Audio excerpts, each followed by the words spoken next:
ದಾಸರಳ್ಳಿ ವಿಧಾನಸಭಾ ಕ್ಷೇತ್ರದ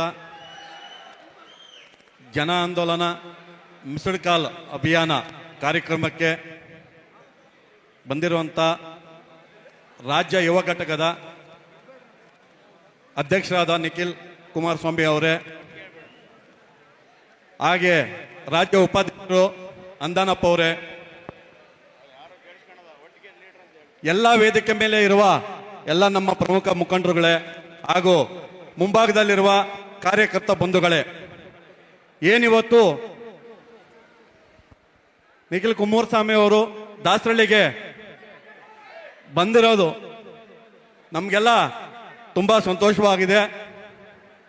ಅವರು ಮುಂದಿನ ದಿನಗಳಲ್ಲಿ ಮುಖ್ಯಮಂತ್ರಿ ಆಗ್ಬೇಕು ಅಂತ ಹೇಳ್ಬಿಟ್ಟು ನಮ್ಮ ಆಸೆ.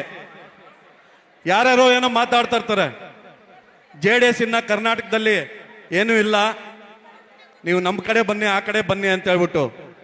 ಏನಕ್ಕೆ ಅಂದ್ರೆ ಕುಮಾರಣ್ಣ ದೇವೇಗೌಡರು ಮಾಡಿರೋಂಥ ಕೆಲಸ ರೈತರಿಗಾಗ್ಲಿ ಹಿಂದುಳಿದ ವರ್ಗದವ್ರಿಗಾಗ್ಲಿ ಅವ್ರು ಮಾಡಿರೋಂಥ ಕೆಲಸ ಅವ್ರನ್ನ ಇಲ್ಲಿವರೆಗೂ ಕಾಯ್ತಾ ಇದೆ. ಮತ್ತೆ ಯಾವುದೇ ಕಾರಣಕ್ಕೂ JDS ನಿಷ್ಠಾವಂತ ಕಾರ್ಯಕರ್ತರು, ನಿಷ್ಠಾವಂತ ಲೀಡರ್ಸ್ ಇರೋವರೆಗೂ ಈ JDS ನ ಯಾರು ಏನು ಮಾಡಕ್ಕಾಗಲ್ಲ ಅಂತ ಹೇಳಿ ಈ ಸಂದರ್ಭದಲ್ಲಿ ನಾನು ಹೇಳಕ್ ಇಚ್ಛೆ ಪಡ್ತೀನಿ. ಹಾಗೆ ಮುಂದೆ ಏನ್ 28 ಚುನಾವಣೆಗೆ ನಮ್ಮ JDS ಇಂದ ಅತಿ ಹೆಚ್ಚು ಸ್ಥಾನಗಳಿಗೆ ಗೆಲ್ಲಬೇಕು. ನಿಖಿಲ್ ಅಣ್ಣ ಅವರ ನೇತೃತ್ವದಲ್ಲಿ ಎಲ್ಲರೂ ಹೆಚ್ಚಿನ ಸ್ಥಾನ ಗೆದ್ದು ವಿಧಾನಸೌಧಕ್ಕೆ ಹೋಗ್ಬೇಕು. ಅವ್ರು ಯಾವುದೇ ನನಗೆ ಜವಾಬ್ದಾರಿ ಕೊಟ್ಟರು ನಾನು ಅದನ್ನ ನಿಭಾಯಿಸ್ತೀನಿ ಅಂತ ಹೇಳ್ಬಿಟ್ಟು ಈ ಮೂಲಕ ನಾನು ಹೇಳಕ್ ಇಚ್ಛೆ ಪಡ್ತೀನಿ. ಎಲ್ರಿಗೂ ಒಳ್ಳೇದಾಗ್ಲಿ. ನಮಸ್ಕಾರ.